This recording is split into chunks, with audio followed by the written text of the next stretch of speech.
All right, we're going to continue on with solving systems of equations using elimination. So we're on page 21 in our packet. You can pause this and go get your packet or some paper to write on if you need to, and then restart it. Some things that are important is first you're going to want to make sure that you look at your equations, and both of them are in standard form. And then once you look at your equations and see that they're lined up with the x's and the y's, you look at the coefficients, and you're going to look at them and decide if either of your coefficients are the same, then you know that's what you want to cancel out first, okay? But if we look at our first example, my x values are not the same and my y values are not the same. So then is there one that you could cancel out more easily than the other?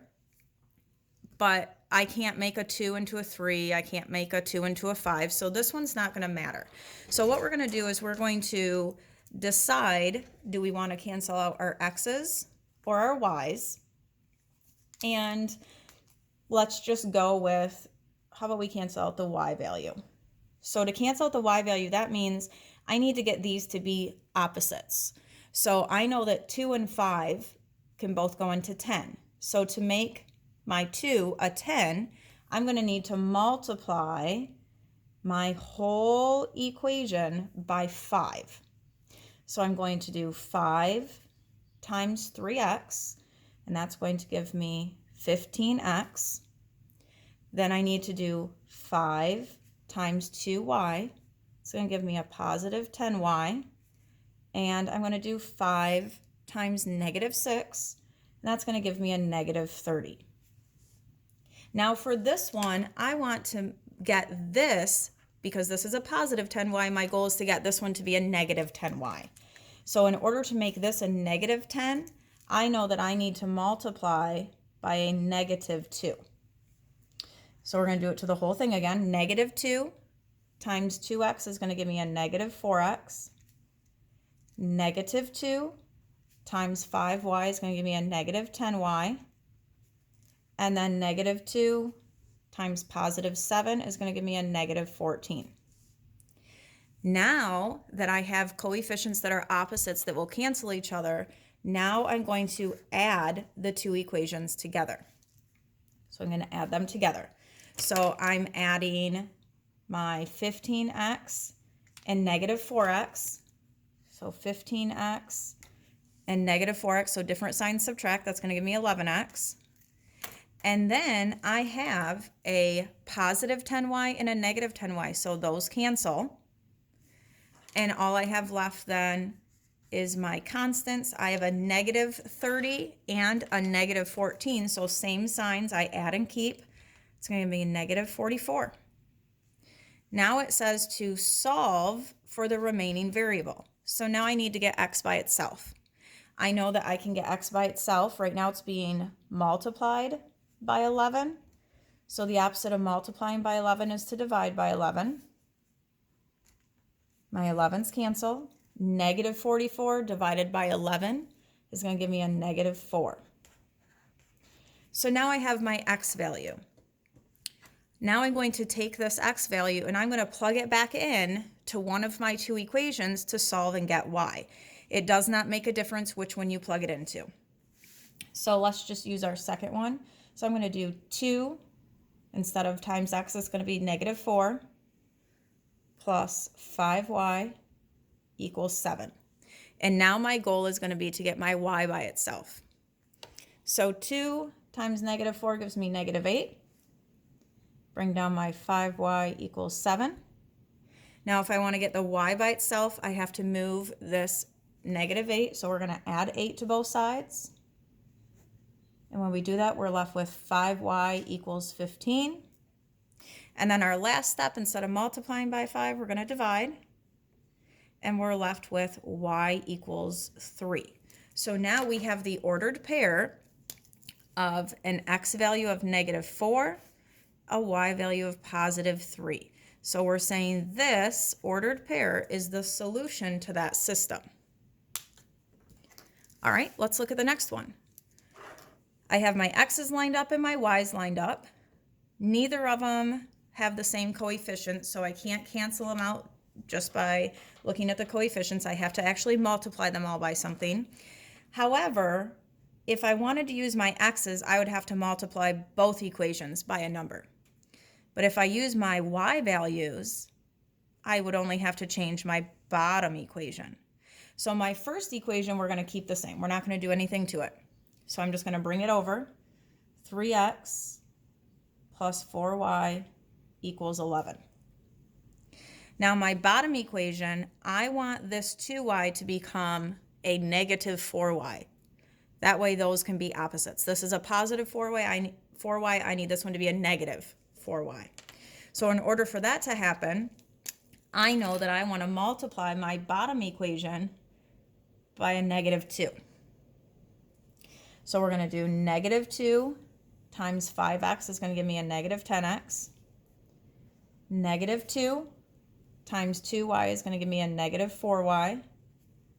And negative 2 times negative 5 is going to give me a positive 10. Now I can start combining like terms. I can add them together. So I have a positive 3x and a negative 10x. So different signs subtract. It's going to give me a negative 7x. My 4's are opposites. They cancel. And now I just combine my constants. They're both positive, and 11 plus 10 is going to give me 21. Now we solve for the variable. So instead of multiplying by negative 7, we're going to divide both sides by negative 7. My 7's cancel. A positive 21 divided by a negative 7 is going to give me a negative 3. So we're saying that our x value in our ordered pair is going to be negative 3. I'm going to plug my negative 3 back into one of my equations so that I can solve it. And it doesn't matter which one we use. I'll just use the bottom one. So 5 times negative 3 plus 2y equals negative 5. So 5 times negative 3 is negative 15. Bring down my plus 2y equals negative 5. Now if I want to solve for y, I'm going to cover that up and I need to move this 15. So instead of minus 15, we're going to add 15 to both sides. I'm left with 2y. A negative 5 and a positive 15, they're different signs. We subtract and keep the sign of the bigger number, so it's a positive 10. And now I'm going to divide both sides by 2, and we're left with y equals 5. So we're saying our y value is a 5. So when we solved this system, we're saying that these two graphs would cross each other at the ordered pair negative 3, positive 5. All right, now let's go ahead and flip the page over, and I want you to look at, on page 22, let's look at number 4. Let's look at number 4 on page 22. So on number 4, if I'm looking at my two equations, I notice right off the bat that my x's are inverse or opposites, and actually so are my y's. So if I were to solve this, I don't have to multiply either equation by anything because I can already get my x's to cancel. So remember, we add those equations. My negative 5 plus 5 gives me 0. Those canceled. A positive 3y and a negative 3y, those canceled. That's equals 0. If I add these together, a negative 1 and a negative 4 gives me a negative 5. But this is not a true statement. So remember, if you are left with something that's not a true statement, then there are no solutions. And that one is already done. And then let's look at one more. Let's look at number 7. Number 7. So if I'm looking at these, none of my x values are not the same and my y values are not the same. We could technically solve for either one of them. I know that if I multiply this bottom one by 3, we don't have to change the top one. Okay, so my top one's going to stay the same. I'm going to have negative 24x plus 6y equals 18. That one's not going to change. Now I want this x, my negative 8x, to become a positive 24 because it needs to be the opposite. So to make this a positive 24, I know that I need to multiply the whole thing by a negative 3. So when I do that, negative 3 times negative 8x gives me a positive 24x.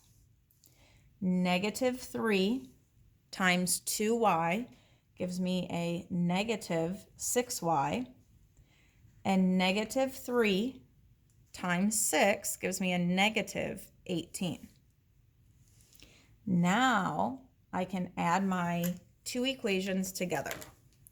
So when I do that, negative 24x plus 24x, those cancel, gives me 0. A positive 6y and a negative 6y, those cancel and give me 0.